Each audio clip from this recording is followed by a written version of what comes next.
नमस्कार, म सेफ हिमडालपुरी र आज मैले बनाउन गइरहेको छु कोरियन गार्लिक बन। यसमा बटर लिने, बटरलाई काटेर ओभनमा हालेर त्यसलाई मेल्ट गर्ने, पगाल्ने।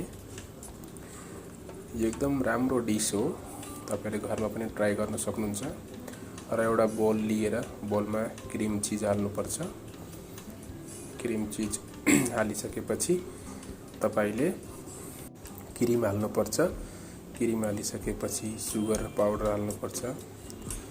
सुगर चिनीलाई पिसेर बनाइएको धुलो, त्यसलाई सुगर पाउडर र थोरै नुन हाल्नुपर्छ। नुन हालिसकेपछि हाम्रो त्यो बटर मेल्ट भइसकेको छ, त्यसलाई हामीले हरियो धनिया, चिल्ली फ्लेक्स, ओरिगानो र गार्लिक त्यसलाई एउटा घोल मिश्रण गर्नुपर्छ।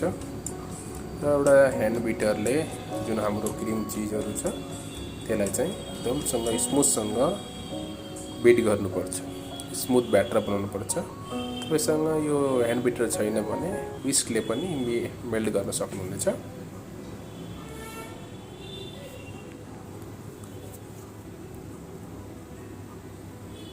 त्यसपछि एउटा पाइपिङ ब्याग लिएर त्यसमा हाम्रो बनाएको ब्याटरलाई हाल्नुपर्छ।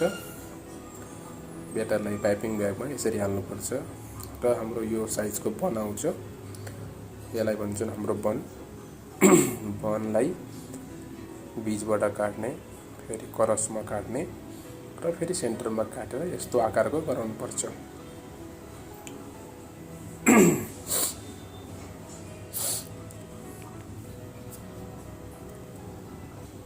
अनि हाम्रो त्यो पाइपिङ ब्यागमा हालेपछि पाइपिङ ब्यागको अगाडि भाग काट्नुपर्छ। काटिसकेपछि त्यो बनलाई काटेको हिस्सामा, जुन हिसाबमा काटेछौँ त्यसमा क्रिम हामीले भर्नुपर्छ।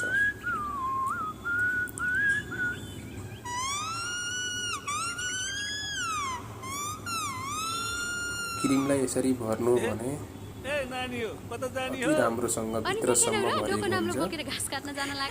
देख्न सक्नुहुन्छ कति राम्रोसँग हामीले क्रिम भित्र भरिसक्यौँ। देख्दा पनि कति राम्रो लागिरहेछ। यसै गरी सबै बनहरुमा तपाईले क्रिम भर्नु होला। हजुरहरूले घरमा पनि बनाउन सक्नुहुन्छ।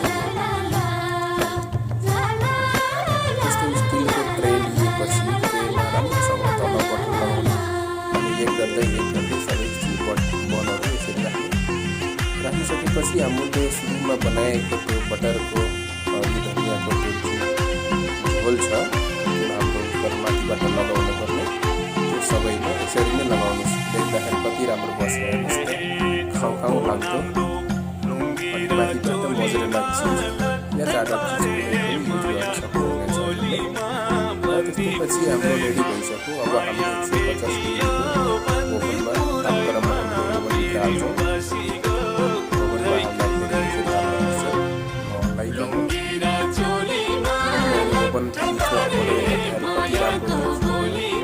साइनी आइरहेको छ।